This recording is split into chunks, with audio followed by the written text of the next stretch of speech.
Hi guys, Arthur here from Homeowner DIY. Guys, this is your quick tip of the week. What we have here is we have two full sheets of drywall. So we have a factory joint and a factory joint. You can see the line here and then the line here.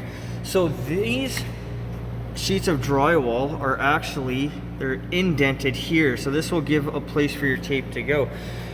So with this here, you put the tape in the middle and that's already going to take up the elevation of the tape. This will be easier than doing a common butt joint. So guys, for the couple of videos I do have of me cutting into a wall, what you have is a hump where the tape is. But the idea here, by this indentation, you put your tape here and then this will take up the height of the tape for you.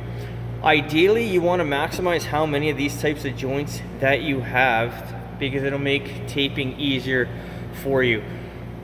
But as a general rule of thumb, always try to have your two factory edges like this together so you can go across really easy with your tape.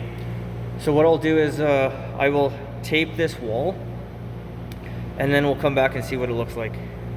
Alright, so this is our in-case tape along the factory edge.